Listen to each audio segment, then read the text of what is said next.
في الفيديو ده هنتكلم عن واحدة من أشهر مضخات البوزيتيف ديسبيسمنت بامب، وهي اللوب بامب، وهي من نوعية المضخات ثابتة الإزاحة. هنشوف بتتكون من إيه وبتشتغل إزاي. المضخة دي اتسمت كده لأن المراوح بتاعتها على شكل فص أو لوب، واللي قدامنا دي من النوع 3 لوبز أو 3 فصوص.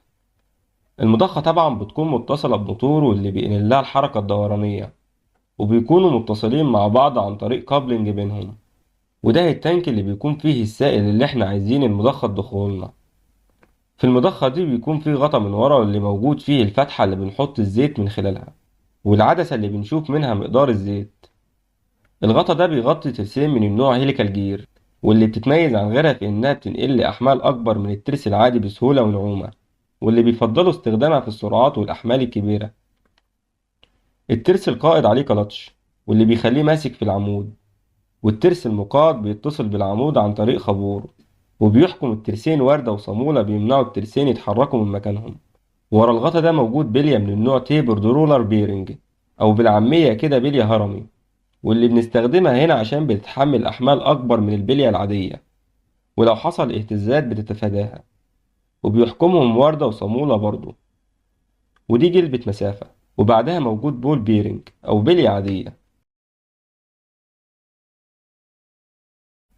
من قدام بيكون موجود غطا بيحمي اللوبز اللي لما بتلف السائل بيتسحب من التانك، وبيحكم اللوب صامولة، واللوب بتكون متصلة بالعمود بتاعها، ووراها ميكانيكال مانع للتسريب وفيه أورنج. وموجود الجزء ده واللي بيكون مسؤول عن التبريد من خلال الفتحات دي، واللي بيدخل من خلالها مية بتبرد للمضخة لما بتشتغل. واللي من جوه بيكون موجود فيه ميكانيكال برضه مانع للتسريب، وجواه سوسته وأورنج برضه. زي ما قلنا الموتور متصل بالمضخة عن طريق الكابلين، والعمود المتصل بعمود الموتور متركب فيه الترس القائد، ومتعشق مع الترس اللي تحته، وبالتالي اللي تحت هو الترس المقاد. وبالتالي لما المحرك يشتغل الترسين هيلفوا، وبالتالي اللوبز هتلف، وكل واحدة هتلف في عكس اتجاه التانية، وبالتالي هيبدأوا يسحبوا السائل من التانك للمكان اللي عايزين السائل يروحه.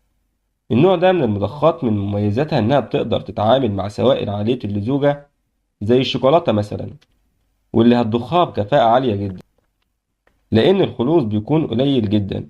وبرضه لو في مكسرات صغيرة أو شوائب صغيرة بتقدر تتعامل معاها، على عكس الجير بامب، واللي هنتكلم عنها في فيديو تاني.